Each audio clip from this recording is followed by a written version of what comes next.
दोस्तों, क्या कहूँ अपनी जिंदगी के बारे में। वो लोग ही बिछड़ गए जो जिंदगी हुआ करते थे।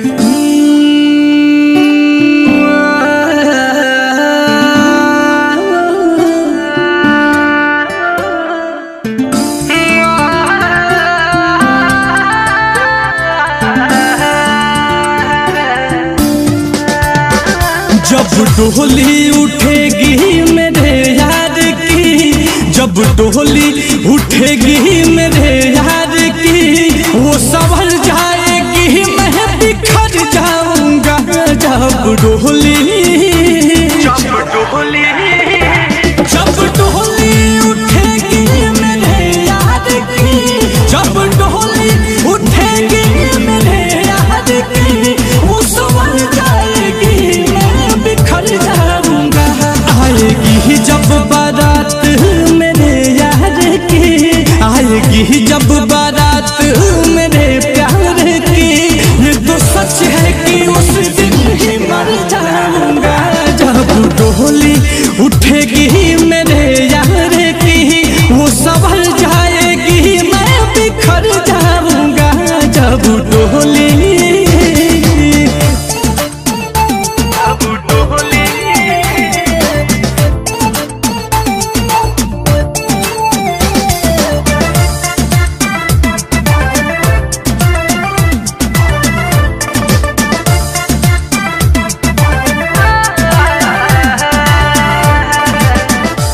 मांग में उसके सिंदूर सजाया जाएगा, मांग में उसके सिंदूर सजाया जाएगा।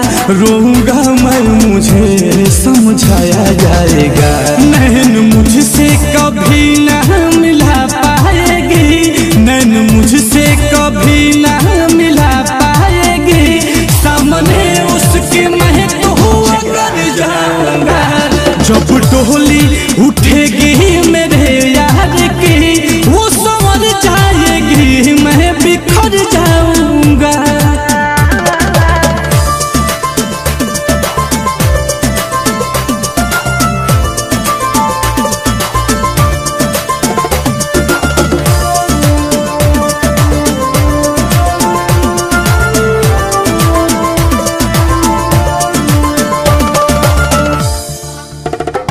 सात फेरों में साथ मेरा छूट जाएगा, सात फेरों में साथ मेरा छूट जाएगा। उसकी दुनिया बसेगी मेरा लूट जाएगा। दिल जो पत्थर हो जाएगा दिलदार का, दिल जो पत्थर हो जाएगा दिलदार का, मैं तो मर के भी हद से गुजर जाऊंगा। जब डोली उठेगी मेरे यार की, वो संवर जाएगी मैं बिखर जाऊंगा।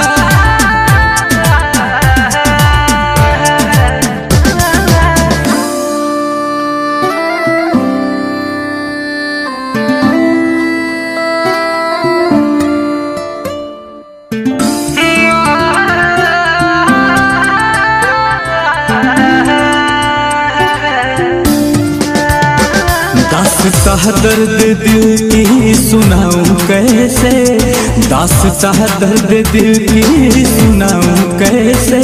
ऐसे मोड़ पे खड़ा हूँ बताऊं कैसे। साथ यह तुम बिहारी अब छूट जाएगा, साथ यह तुम बिहारी अब छूट जाएगा।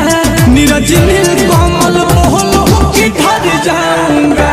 जब डोली उठेगी मेरे यार की, वो संभल जाएगी मैं बिखर जाऊंगा।